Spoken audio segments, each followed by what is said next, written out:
तो हेलो बच्चों, स्वागत है आपका आपके अपने YouTube channel maths by Abhishek sir में। तो बच्चों, आज के इस वीडियो में हम आपको बताएंगे कक्षा 9 के प्रश्नावली 1.2 को। बच्चों, तो इससे पहले हमने अध्याय 1 का ही जो है क्या कहते हैं बेसिक्स वीडियो बनाए थे और 1.1 को भी आपको बता दिए हैं। तो उन दोनों वीडियो का लिंक हम डिस्क्रिप्शन बॉक्स में डाल रखे हैं, तो वहाँ से आप जो है उन दोनों वीडियो को देख सकते हैं। ठीक है, तो चलिए प्रश्नावली 1.2 को स्टार्ट करते हैं। प्रश्नावली 1.2 स्टार्ट हुआ। फर्स्ट नंबर कह रहा है कि नीचे दिए गए कथन सत्य है या असत्य है। ठीक है, नीचे हम जो ये सब कथन दिया गया है ना, ये सब बताना है सत्य है या असत्य है। कारण के साथ अपने उत्तर दीजिए। ठीक है, कारण के साथ क्या करना है, अपना उत्तर देना है। सुनो, अब देखो यहाँ प्रत्येक अपरिमेय संख्या एक वास्तविक संख्या होती है, ये सवाल है। ठीक है, तो प्रत्येक अपरिमेय संख्या, तो तुम लोगों को हम बताए थे वास्तविक संख्या, याद है कि नहीं? क्या बताए थे? वास्तविक संख्या। तो वास्तविक संख्या क्या था? परिमेय संख्या तथा अपरिमेय संख्या ही हम लोगों का क्या हुआ था? वास्तविक संख्या। यहाँ क्या पूछा है कि प्रत्येक अपरिमेय संख्या, ये जो प्रत्येक अपरिमेय संख्या है, क्या बोला है? वास्तविक संख्या होती है। क्या ये अपरिमेय संख्या वास्तविक संख्या होगी? होवे करेगी, क्योंकि इसी का ना पार्ट है दोनों। क्या प्रत्येक परिमेय संख्या एक वास्तविक संख्या होगी? ये भी होगी। तो दोनों में से एक तो पूछा है, तो हाँ होगी, क्योंकि अपरिमेय संख्या वास्तविक संख्या के ही अंतर्गत आता है। समझ में आया? कोई दिक्कत है? तो क्या लिखेंगे? प्रत्येक अपरिमेय संख्या एक वास्तविक संख्या होती है। हाँ होती है। क्या लिखेंगे? हाँ होती है। ठीक है, उसके बाद क्योंकि में क्या लिखेंगे रे? क्योंकि जो है अपरिमेय संख्या, हाँ अपरिमेय संख्या वास्तविक संख्या के अंतर, चलिए तो रो ने लिखेंगे तो गो पर रेफ, तो अंतर्गत आती है ना। थोड़ा सा हिला ना, वीडियो तो बन रहा है ना बढ़िया, देखो तेरे चल रहा है। ठीक है, कोई बात नहीं है, चलता है उतना सा, लेकिन कोशिश करना है नहीं करने का। ठीक है, चलो अब देखो दूसरा क्या है। संख्या रेखा का प्रत्येक बिंदु रूट m के रूप का होता है। तो बचपन में तुम लोग पढ़ा होगा, ये संख्या रेखा इस टाइप से पढ़ा था, बीच में 0, इधर 1 2 3 4, इधर -1 -2 -3, याद आया? अरे स्कूल में जो पढ़ा था, स्कूल में 1 2 3 4, इधर -1 2 -3 4 5 6 7, बहुत सारा। ये जो है ना, ये इसी को कहते हैं संख्या रेखा।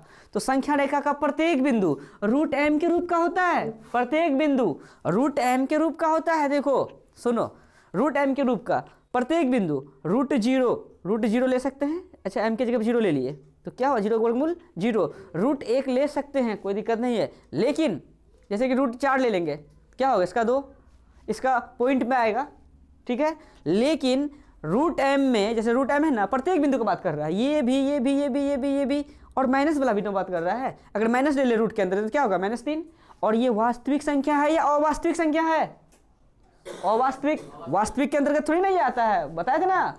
वास्तविक मतलब संख्या पद्धति, एगो वास्तविक एगो अवास्तविक। रूट के अंदर में माइनस वाला ही क्या कहलाता है? अवास्तविक। और इस टाइप का जो है ना, रूट m के रूप का नहीं हो सकता है। बात समझ में आया? अंदर में माइनस वाला नहीं हो सकता है। तो यहाँ क्या बोला है? संख्या रेखा का प्रत्येक बिंदु रूट m के रूप का होता है। बोल देंगे नहीं, संख्या रेखा का प्रत्येक बिंदु रूट m के रूप का नहीं होता है। समझ में आया? तो क्या लिख देंगे? क्या संख्या रेखा का प्रत्येक बिंदु रूट m के रूप का होता है? नहीं, संख्या रेखा का प्रत्येक बिंदु क्या होता है? रूट m के रूप का, रूट m के रूप का नहीं होता है ना। क्योंकि -2, ठीक है, -2 क्या है? संख्या रेखा पर ही स्थित है, लेकिन -2 रूट m के रूप का नहीं हो सकता है। बोलो ना रे, बस यही ना है। तो पहला कलर क्लीन, दूसरा भी क्लीन, तीसरा देखिए क्या है कि प्रत्येक वास्तविक संख्या प्रत्येक क्या बोला है? वास्तविक संख्या। तो प्रत्येक वास्तविक संख्या एक अपरिमेय संख्या होती है। सुनो, प्रत्येक वास्तविक संख्या, तो वास्तविक संख्या क्या क्या होता है? परिमेय तथा अपरिमेय सब वास्तविक संख्या होता है ना।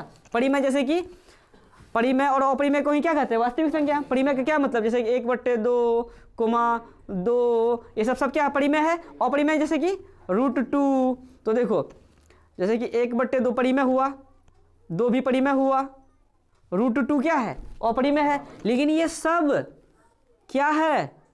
वास्तविक संख्या है। बोलो है ना, क्योंकि परिमेय तथा अपरिमेय दोनों मिल के क्या बना? वास्तविक। तो वास्तविक में परिमेय अपरिमेय दोनों हो सकता है। और यहाँ क्या बोलता है कि प्रत्येक वास्तविक संख्या एगो अपरिमेय संख्या होगी। प्रत्येक वास्तविक संख्या, ये जो वास्तविक संख्या है ना, ये जो वास्तविक संख्या, प्रत्येक वास्तविक संख्या एक अपरिमेय संख्या होगी। अपरिमेय खाली ईट हुआ था। अच्छा, 1/2 क्या है? परिमेय। 1/2 क्या है? तो ये परिमेय, लेकिन ये क्या? तो यहाँ क्या बोल रहा है? प्रत्येक वास्तविक संख्या एक अपरिमेय होगी। अरे कुछ तो परिमेय भी होगी, कुछ अपरिमेय भी होगी, लेकिन यहाँ बोल रहा है प्रत्येक वास्तविक संख्या एक अपरिमेय संख्या होगी। ऐसा हो सकता है? क्या लिखेंगे? नहीं। क्या लिखेंगे? नहीं, ऐसा नहीं हो सकता है। प्रत्येक वास्तविक संख्या जो है ना एक अपरिमेय संख्या नहीं होगी, क्योंकि कुछ कुछ क्या होते हैं? अपरिमेय होते हैं। तो क्या लिख देंगे? नहीं। प्रत्येक क्या लिखेंगे? वास्तविक संख्या एक क्या हो सकती है? अपरिमेय संख्या नहीं होगी। ठीक है, नहीं होगी। ठीक है, कुछ कुछ लिख दो। कुछ कुछ क्या होगी? परिमेय भी होगी। क्या होगी? परिमेय भी होगी। नहीं समझ में आया? अब परीक्षार्थी यथासंभव अपने शब्दों में उत्तर दे। ठीक है, तो अपना शब्द बना के लिखना है, लेकिन सही चीज लिखना है। कोई दिक्कत है? अगर फिर भी समझ में नहीं आया ये वाला चीज, देखो ये वास्तविक संख्या मान के चलो सुशोभित है। ठीक है, कौन है? सुशोभित है। और ये परिमेय सुशोभित का बेटा है, ये भी बेटा है। ठीक है, अब इसका नाम है गोलू, इसका नाम है मोलू। अब बोलेंगे कि गोलू है जो सुशोभित का पुत्र है। बात तो सही है, सिर्फ गोलवे सुशोभित का पुत्र है क्या? ये भी तो है। सॉरी, मोलू है ना। मोलू सुशोभित का पुत्र है, लेकिन गोलू भी तो है। दोनों ना होगा। एगो को बोलेंगे तो एगो गलत ना बात हो जाएगा। इसीलिए ये क्या हुआ? असत्य बात हुआ। सत्य असत्य का मतलब समझ गए ना? कोई दिक्कत है? तो एक नंबर का पहला, दूसरा, तीसरा निकल गया। अब दूसरा नंबर क्या कह रहा है, ये तो हम समझाने के लिए लिखे थे। और जो है गोजने से पहले जो है ना, आप लोग जरूर स्क्रीनशॉट पहले ही ले लें, क्योंकि हम गोजते ज़्यादा है। ठीक है, हाँ, ये हो गया। अब दूसरा नंबर देखिए क्या है। क्या सभी धनात्मक पूर्णांकों के वर्गमूल? ठीक है, ये दूसरा नंबर का सवाल है बच्चों। एक नंबर का सवाल क्लीन हो गया। दूसरा क्या कह रहा है? क्या सभी धनात्मक पूर्णांकों के वर्गमूल अपरिमेय होते हैं?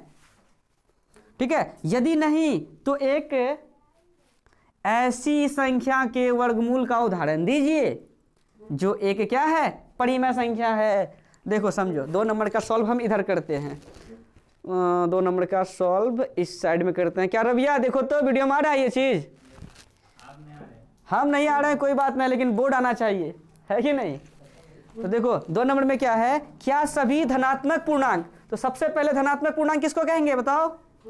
जैसे कि 1 2 3 4 5 6 7 8 9 डॉट डॉट डॉट डॉट, मतलब प्लस वाला जितना भी है वो सबका सब क्या है?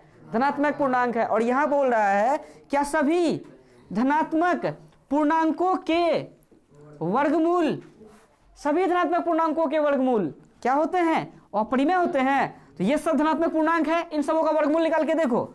जैसे कि √1 का वर्गमूल 1, √4 का 2, लेकिन √2 का तो निकलेगा ही निकलेगा, लेकिन पॉइंट में निकलेगा। इसका नहीं ना वर्गमूल निकल रहा है सीधा सीधा।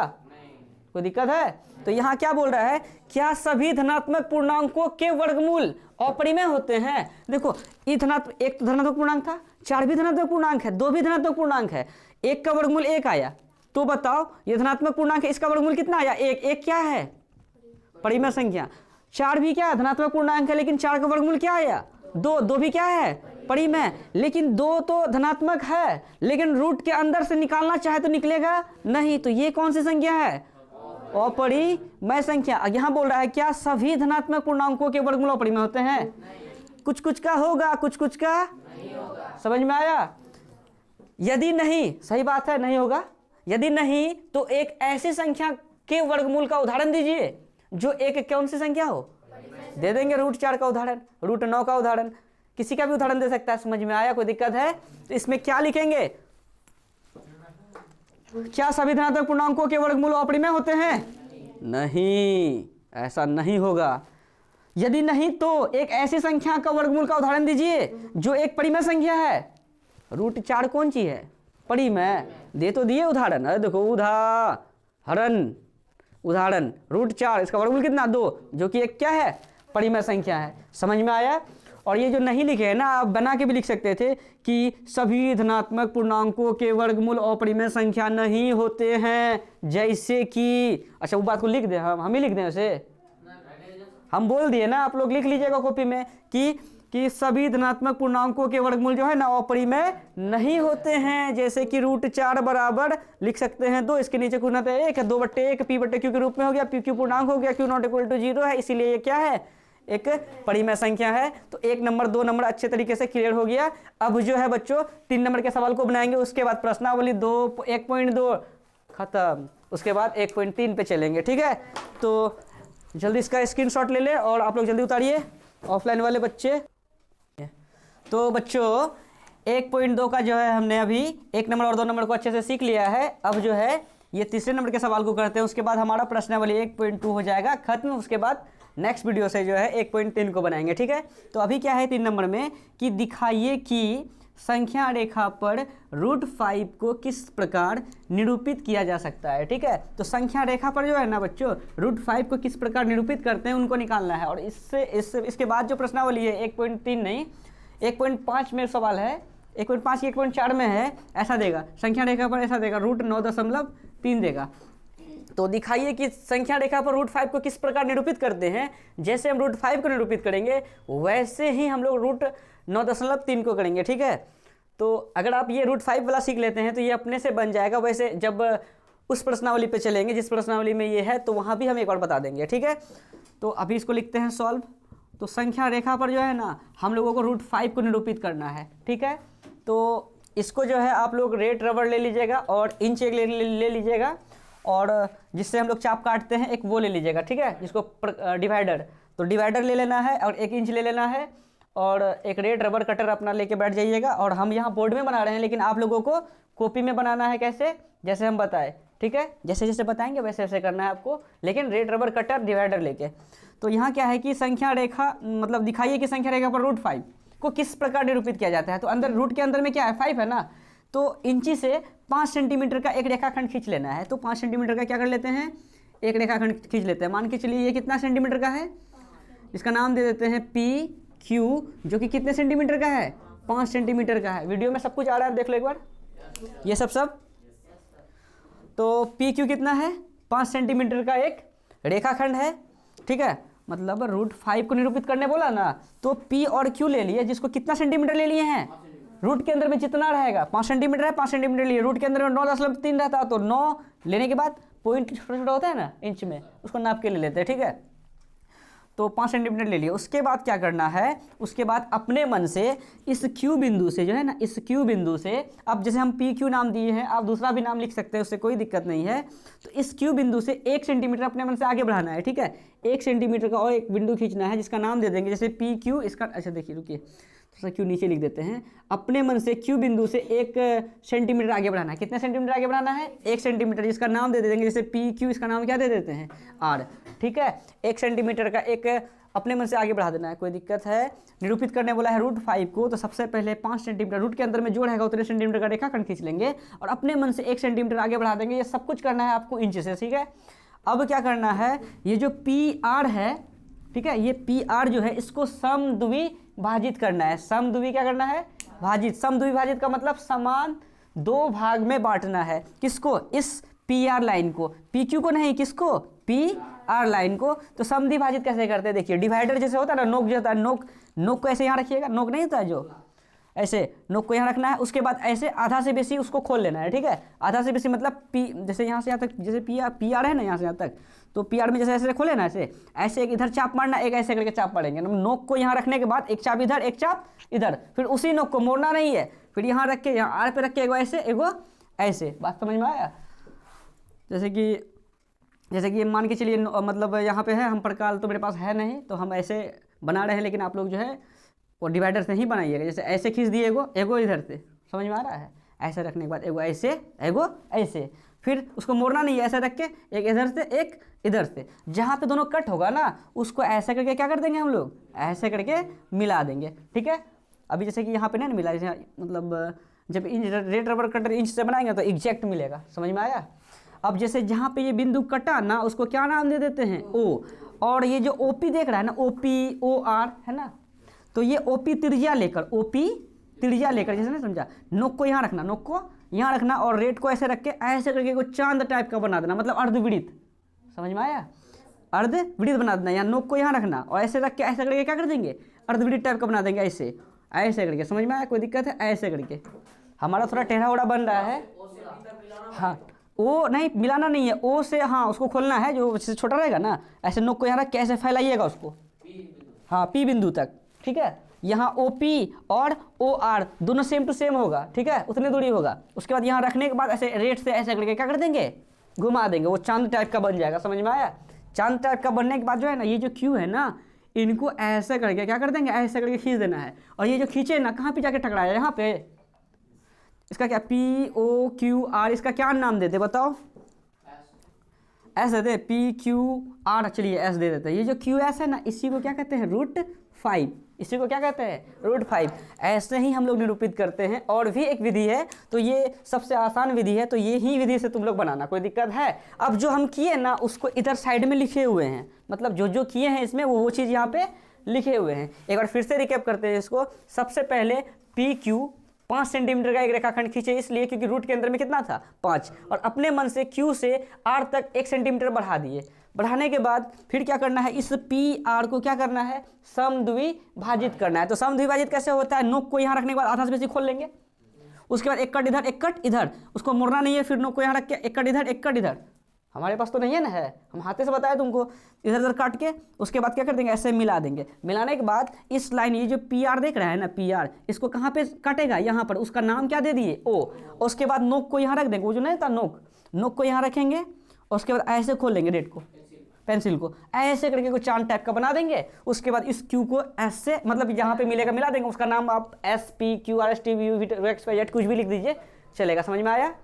तो वही क्या हो गया, √5, और जो किए उसको लिखेंगे। तो देखिए रचना के चरण में क्या किए हम लोग, देखिए सबसे पहले पी क्यू 5 सेंटीमीटर का एक रेखाखंड खींचा, क्या खींचा, सबसे पहले पी क्यू 5 सेंटीमीटर का एक रेखाखंड खींचा, जो किए हैं उसी को लिखना है। फिर सेकंड में क्या किए हैं, बिंदु क्यू से 1 सेंटीमीटर की दूरी पर बिंदु आर लिया, बिंदु क्यू से है, जो बिंदु क्यू है ना, इससे 1 सेंटीमीटर की दूरी पर बिंदु क्या लिया, बिंदु आर लिया। क्या बात सही है?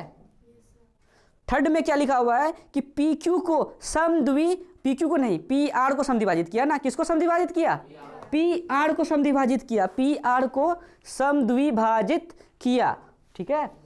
बिंदु ओ पर काटा, समद्विभाजित जो किया किस पर काटा, पी क्यू को बिंदु ओ पर काटा। और यहाँ लिख देते हैं समद्विभाजित किया, जो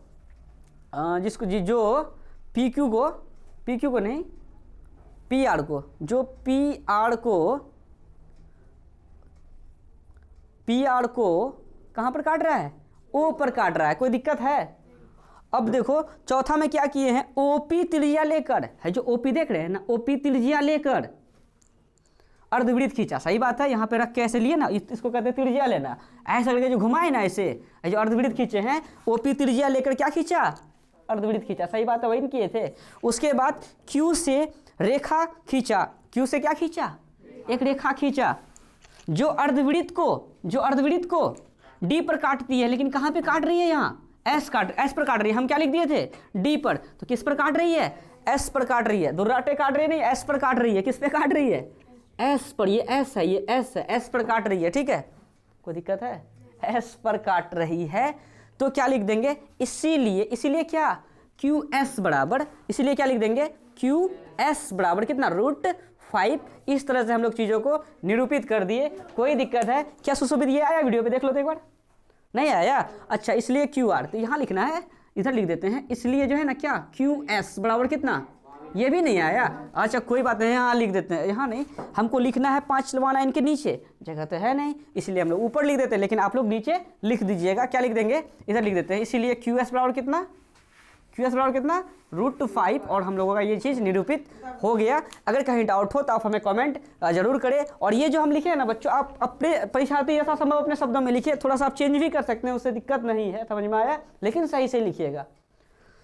तो ये रहा आपका 1.2 फिनिश हो गया। अब मिलते हैं प्रश्नावली 1.3 में, जो कि कक्षा 9 के लिए बहुत ही ज़्यादा इंपॉर्टेंट प्रश्नावली है।